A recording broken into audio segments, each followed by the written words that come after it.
Hello everyone. तो आज हम लोग तैयार हैं हमारी जो रॉबर्ट फ्रॉस्ट द्वारा लिखी हुई पोएम है जिसका नाम है फायर एंड आइस। जो फायर एंड आइस पोएम है इसमें रॉबर्ट फ्रॉस्ट है वो प्रिडिक्शन करता है। प्रिडिक्शन कौन सी करता है कि ये जो हमारी ग्लोब है, धरती है, वो कैसे ख़त्म हो जाएगी। ठीक है, सबसे पहले थोड़ा सा हम जान लेते हैं about the poet Robert Frost. जैसे मैंने अपनी पहली वीडियो में बताया था आपको।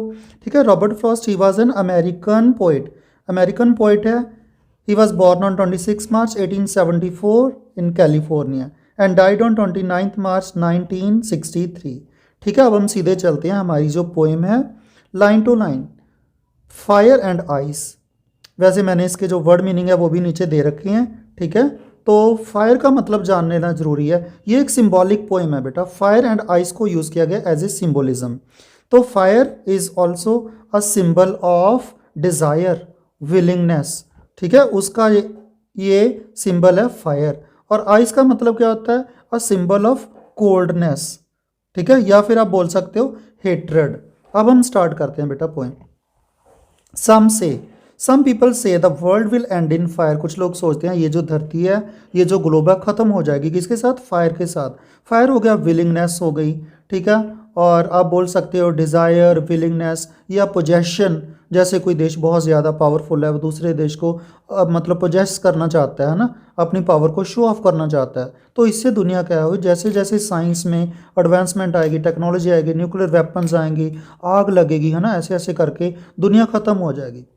सम से इन आइस। और कुछ लोग कहते हैं कि सम पीपल से इन आइस। कुछ लोग कहेंगे कि ये धरती खत्म हो जाए किस चीज़ से बेटा? आइस से। Ice means coldness, means hatred, नफरत, किसी से नफरत करनी, कोई मतलब ईर्ष्या वाले भाव रखने किसी के प्रति। From what I have tested. जो पोएट है वो कहता है जहाँ तक मेरा एक्सपीरियंस है। टेस्टेड मीन्स उसका जो अपना सेल्फ एक्सपीरियंस है। ऑफ डिज़ायर, कहते हैं डिज़ायर के साथ दुनिया खत्म होगी। I hold with those who favour fire. तो पोइट कहता है I hold, hold means I agree. Poet कहता है मैं एग्री हूँ उन लोगों के साथ जो कहते हैं कि ये धरती कैसे ख़त्म हो जाएगी? फायर के साथ ख़त्म हो जाएगी, न्यूक्लियर वेपन के साथ ख़त्म हो जाएगी। ठीक है, अब हम सीधे चलते हैं सेकंड स्टैंजा की ओर। सेकंड स्टैंजा है आपका but if it had to perish twice. यहाँ पे इट किसके लिए यूज़ किया गया बेटा? इट अर्थ के लिए ही यूज़ किया गया। आप ग्लोब भी बोल सकते हो उसको।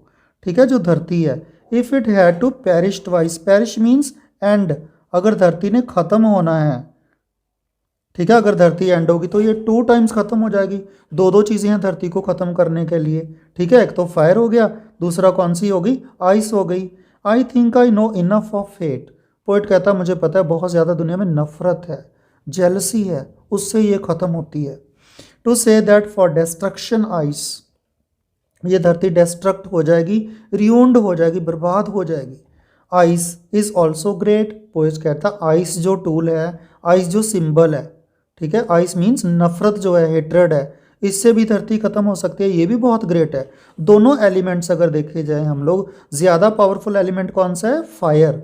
सेकंड लार्जेस्ट अगर हम कहें तो कौन सा सेकंड चॉइस के ऊपर? आइस।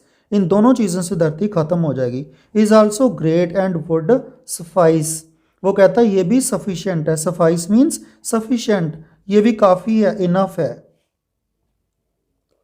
अगर हम बोलें तो पूरी का वहाँ अगर हम निकालें इसका, है ना, अगर सम अप करें तो जो पोएट है उसने सिर्फ 2 ही चीज़ें बताई हैं कि धरती किस चीज़ से ख़त्म होगी। या तो ये फायर से ख़त्म होगी या फिर आइस से ख़त्म होगी। ठीक है, तो आई थिंक आपको सारी पोइम समझ आ गई होगी। तो all the best from my side. ठीक है, नेक्स्ट वीडियो के साथ हम लोग आएंगे। और ये बेटा वर्ड मीनिंग्स भी हैं जो नीचे दिए गए हैं। ठीक है, जैसे फायर किस चीज़ का सिंबल है? Symbol of desire. आइस है कोल्डनेस और हेट्रेड का। होल्ड मीन्स अग्री करना। पेरिश ये मैंने साथ साथ आपको बता भी दिए पूरे। ठीक है, so thank you for watching my channel. तो all the best for all of you and we will meet in the next upcoming video in a short while. Thanks and subscribe my channel if you like it.